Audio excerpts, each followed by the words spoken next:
अगर थंबनेल मैंने लगा दिया होगा तो देखकर समझ ही गए होंगे कि वीडियो किस विषय पर है ना। देखो, मैं यहाँ एक कंटेंट क्रिएटर की तरह नहीं आया हूँ कि कहो लो एक और आ गए कंटेंट क्रिएटर। ना भाई, मैं कंटेंट ऐसे बनाता ही नहीं था।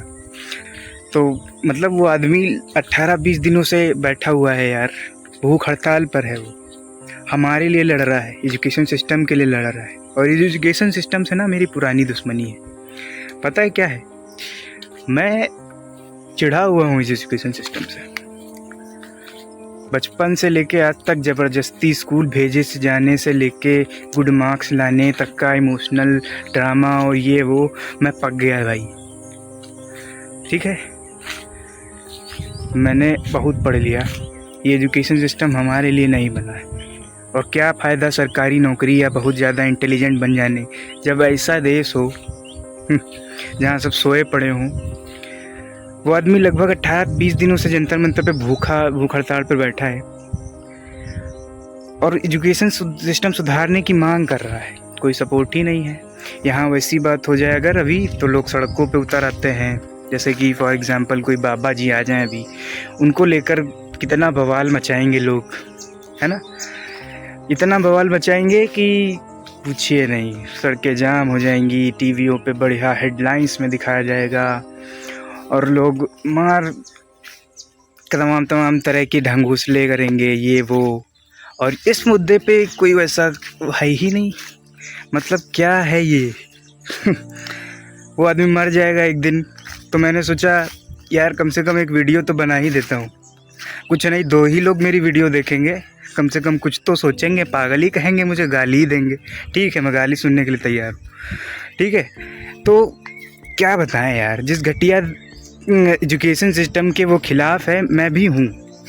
मैं जम के विरोध करता हूँ इस एजुकेशन सिस्टम का। अरे क्या है एजुकेशन सिस्टम में? जहाँ बच्चों को लॉजिक समझाना चाहिए, उन्हें पता होना चाहिए कि वो पढ़ क्या रहे हैं, लिख क्या रहे हैं, बस खाली रट रहे हैं। अब कोई आके बोलेगा कि एजुकेशन सिस्टम क्या होती है, क्या जानोगे? अरे जानता हूँ मैं, 12 साल पढ़ा है मैंने और 3 साल कॉलेज किया। अभी लास्ट ईयर चल रहा है मेरा। ठीक है, और पढ़ाया भी है।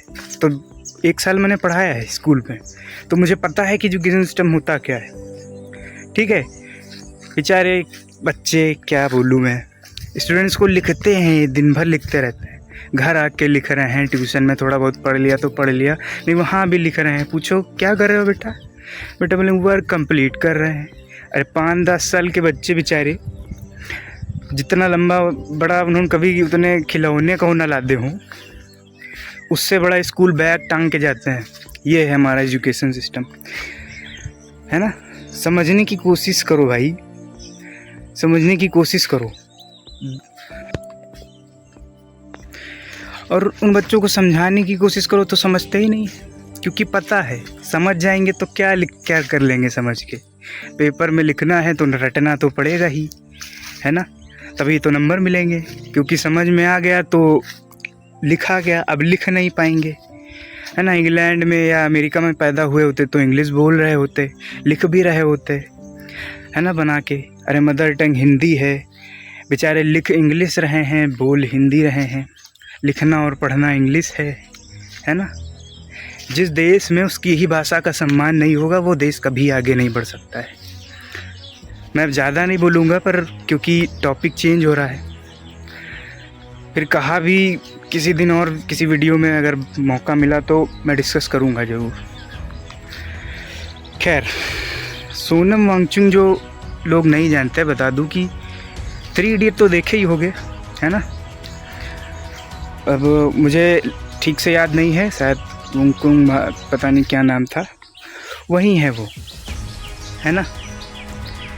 तो जो लोग नहीं जानते हैं, डिटेल में मैं एक बार बता देता हूँ वो हैं कौन। लद्दाख के छोटे से विलेज में रहते थे। बचपन में स्कूल नहीं गए, लगभग 8-9 साल की एज में, point to be noted, school नहीं गए। शुरू में उनकी माँ ने, उनके फादर ने उनकी पढ़ाई की, देखभाल की, यानी कि शुरुआती जो शिक्षा हुई वो मदर के द्वारा हुई, माँ के द्वारा हुई। उसके बाद स्कूल गए, स्कूली शिक्षा प्राप्त की, फिर इंजीनियरिंग की।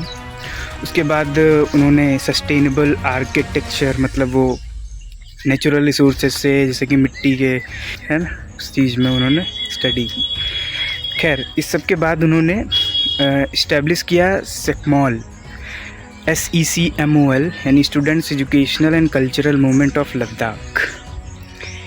ठीक है, तो ये उन स्टूडेंट्स के लिए एक ऑप्शनल स्कूल था, यानी एक ऐसा स्कूल था जहाँ पे जो पारंपरिक शिक्षा जो देश में होती है उसमें अगर फेल हो जाते हैं तो वो क्या करते हैं कि उन बच्चों को रटने की बजाय व्यवहारिक ज्ञान, खेती और सौर ऊर्जा जैसे लाइव प्रोजेक्ट्स के माध्यम से सिखाया जाता था, यानी कि एक प्रैक्टिकल नॉलेज देते थे।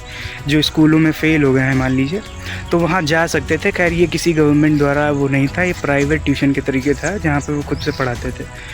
ठीक है, तो मनी वाह यार कैसा था। वैसे गालियाँ मेरे को पढ़ने वाली मुझे पता है, पर इस चीज़ पर एक कमेंट ज़रूर करना है ना, ये वाली लिखना भाई, तो साथ में एक तगड़ा जवाब भी लिखना ताकि मैं बाद में पढ़ के बता भी सकूं, है ना, जवाब दे सकूं भाई, ऐसे ही थोड़ी बोल रहा हूँ। फिर दूसरा आ जाते हैं आइस स्टूपा। इन्होंने जो है एक ही काम नहीं किया है, आइस स्टूपा। ये क्या होता था कि सर्दियों में ठंडक बहुत पड़ती थी, लद्दाख एरिया में ठंडक बहुत पड़ती है और थोड़ा सा वो बालुई इलाका भी है, यानी रेतीला एरिया है। तो क्या किया इन्होंने कि तब वांगचुक सर ने लगाया अपना आइंस्टीन वाला दिमाग। उन्होंने सर्दियों के पानी को फ्रीज करके आइस स्टूपा बना दिया, यानी हिंदी में कहते हैं शंक्वाकार कोन शेप्ड आर्टिफिशियल ग्लेशियर। अब गर्मियों में जब ये पिघलता है तो फार्मर्स को सिंचाई के लिए फुल पानी मिलता है लिटरली, यानी 200 IQ मूव है ना, 200 अवल IQ मूव था ये। उसके बाद यानी हैक नंबर #3 कह सकते हैं।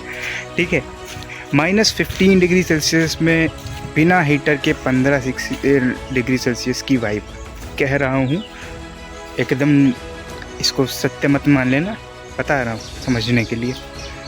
अब सच्चाई वाली बात क्या है देखिए, जैसे लद्दाख की कड़ाके की ठंड में जहाँ लोगों की कुल्फ़ी जम जाती है, वहाँ उन्होंने मिट्टी और लोकल सामान से ऐसे पैसिव सोलर मड हाउसेस और स्कूल्स डिज़ाइन किए हैं जो बाहर से -15 डिग्री सेल्सियस ठंड में भी अंदर से 15 डिग्री सेल्सियस गर्म रहता है। मतलब नो हीटर, नो कोयला, नो इलेक्ट्रिसिटी बिल इलेक्ट्रिसिटी होगी तो इलेक्ट्रिसिटी बिल भी होगा। ठीक है, प्योर सस्टेनेबिलिटी फ्लक्स, यानी कि जो उन्होंने सस्टेनेबल आर्किटेक्चर में ग्रेजुएशन या जो भी स्टडी की थी उसका यहाँ पे फुल यूज़ किया उन्होंने। ठीक है, यानी अपने मर्जी के मालिक थे भाई, जो करना है अपने मन से करना है। ठीक है, दिल से। उसके बाद हैक नंबर 4 कह सकते हो, not just an inventor, he is a warrior also, you can say. But wait, वो सिर्फ लैब में नहीं बैठते थे, वो लद्दाख के फ्रेजाइल इन्वायरमेंट को बचाने और उसे 6 शेड्यूल में शामिल कराने के लिए हमेशा फ्रंट लाइन पर रहते हैं। और अभी जुलाई 2026 वो दिल्ली में युवाओं के हक, नीट पेपर लीक जैसे सिस्टम के खिलाफ अनशन पर बैठे हुए हैं ताकि इंडिया का एजुकेशन सिस्टम सुधर सके। अब आती है बात 3 इडियट्स की, आमिर खान, है ना। हाँ यार, नाम भी याद आ गया मुझे, फुंगसुक वांगडू क्या बात है, उनका रोल किया था उन्होंने, निभाया था। क्या बहुत बढ़िया मूवी थी, मुझे बहुत अच्छी मूवी लगी वो, शायद सबने देखी होगी, मुझे बहुत पसंद है। खैर मूवी बना ली है ना, मूवी बन गई, बढ़िया पैसे कमा लिए, पर आवाज़ किसने उठाई? आमिर खान जी ने तीसरी शादी की जल्दी में, गाली दो मुझे, जम के देना, है ना, तीसरी शादी की। अभी इस चीज़ पे चुप क्यों हो भाई? इतनी बढ़िया फिल्म थी, तुम मेन रो कैरेक्टर थे उसके, बोलो कुछ। वो आदमी मर रहे हैं, आज सुबह उठा भी ले गए हैं। खैर वो कोर्ट का ऑर्डर है, उस पर मैं कुछ नहीं कहूँगा, उसके बारे में मुझे ज़्यादा नॉलेज भी नहीं है, और जो चीज़ के बारे में नॉलेज ना हो उसके बारे में बोलना बेकार है। ठीक है, तो यानी वो कोर्ट का ऑर्डर था कि जान मान की उनकी रक्षा के लिए, मतलब काफ़ी ज़्यादा ये एक ऑर्डर होता है कि किसी की जान बचाने के लिए कोर्ट ऐसा कर सकती है। खैर ये एक मतलब वैसा विषय बन सकता है कि इस पे बहस हो सके, कि उनकी मर्जी के बगैर उन्हें उठा लिया गया है ना। पुलिस वाले उन्हें ले गए और कोर्ट में पिटीशन भी किया है। उनकी वाइफ ने डिमांड की है कि बिना उनकी मर्जी के, बिना उनके मतलब सलाह लिए उन्हें कुछ भी खिलाया नहीं जाएगा।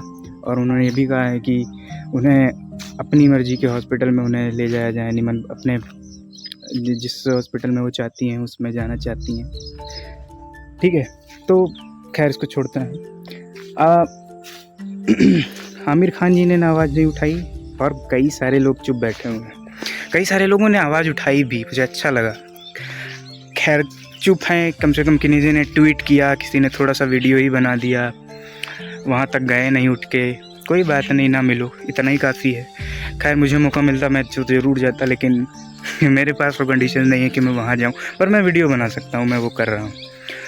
ठीक है, तो उसमें से केवल एक आदमी ने बड़े बढ़िया आवाज़ उठाया है।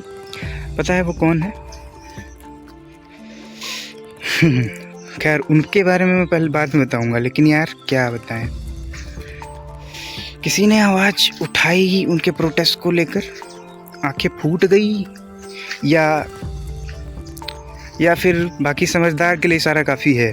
क्यों चुप हैं पता है सबको, है ना। तो सिर्फ एक आदमी खुलकर सामने आया, पता है कौन? साइलेंसर। भाई अपना साइलेंसर आया, चतुर रामालिंगन, है ना, रामालिंगम, पता नहीं है सही नाम था। रियलिटी में हमारे प्यारे ओमी वैद्य भाई, ठीक है, दिल से रिस्पेक्ट भाई। बाकी सब चुप है, फटी पड़ी है, ना बोलो तो खैर दोगले हैं साले। दो गाली इस बात पे, लेकिन एक जवाब भी लिखना साथ में अपनी गाली को सपोर्ट करने के लिए, है ना, गाली को सपोर्ट करने के लिए जवाब ज़रूर देना। मैं तो खुल के विरोध करूँगा भाई एजुकेशन सिस्टम के, और बार बार करूँगा। और मैं कहूँगा धर्मेंद्र प्रधान जी दे दीजिए इस्तीफ़ा प्यार से। और मैं पूरी तरह से सपोर्ट करता हूँ सोनम वांगचुक जी का। अगर मौका मिला तो मैं भी प्रोटेस्ट करूँगा, पर तब तक के लिए आवाज़ तो उठा ही सकता हूँ। सबके सपोर्ट में हूँ जो उस इंसान का सपोर्ट करते हैं। और हाँ, राजीव तलवार जी, जीप की तलवार ऐसे ही अपनी रखिएगा। Best of luck. ठीक है, भेज दो ये वीडियो किसी को अगर अच्छी लगी हो तो, हो सकता है थोड़ा योगदान आपका भी हो जाए।